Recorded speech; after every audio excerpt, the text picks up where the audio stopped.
In this video, I will be sharing with you some information on how to treat amyloidosis. If you need information on the meaning of amyloidosis, the causes of amyloidosis, or the symptoms of amyloidosis, please check out the videos in our channel. Now, before I mention the treatment options of amyloidosis, I would like to first give a general idea on the meaning of this health condition.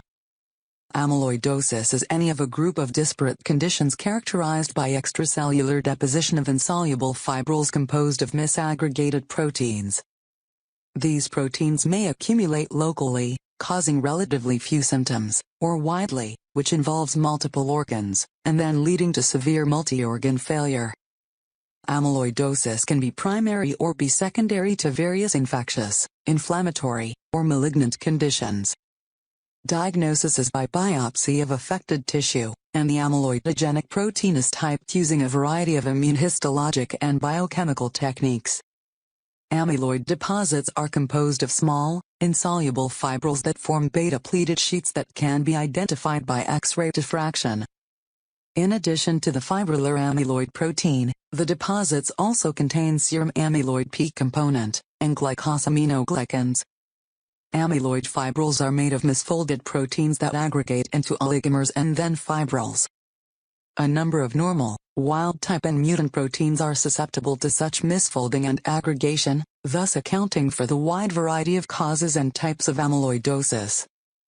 For amyloidosis to develop, in addition to production of amyloidogenic proteins, there is probably also a failure of the normal clearance mechanisms for such misfolded proteins.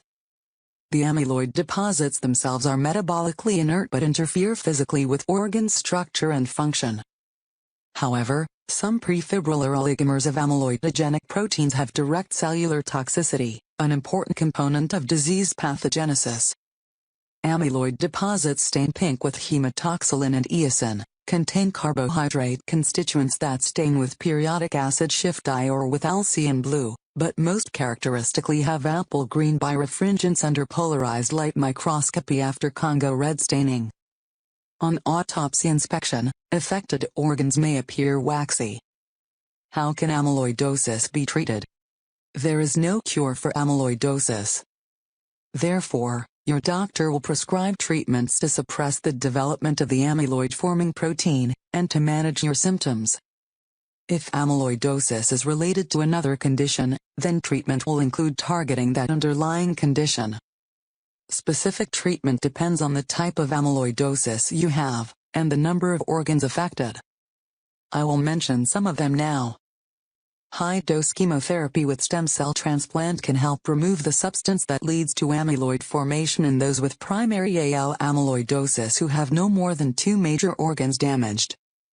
Chemotherapy medicines alone are used to treat other patients with primary AL amyloidosis. Secondary AA amyloidosis is treated by controlling the underlying disorder, and with powerful anti-inflammatory medicines called steroids, which fight inflammation.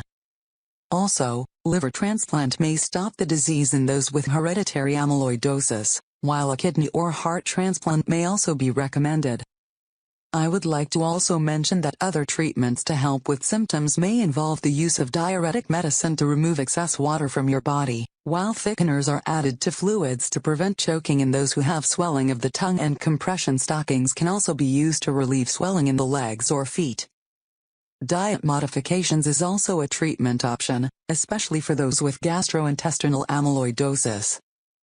Amyloidosis can be deadly, especially if it affects your heart or kidneys. This is why early diagnosis and treatment is important and can help improve survival. Without treatment, many patients die within 2 years of diagnosis. Treatment depends on the type of amyloidosis that is present. Treatment with high-dose melphalan, a chemotherapy agent, followed by stem cell transplantation has showed promise in early studies, and is recommended for stage 1 and 2 AL amyloidosis.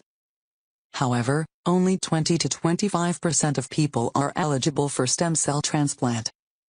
Chemotherapy and steroids, with melphalan plus dexamethasone, is mainstay treatment in AL people not eligible for transplant.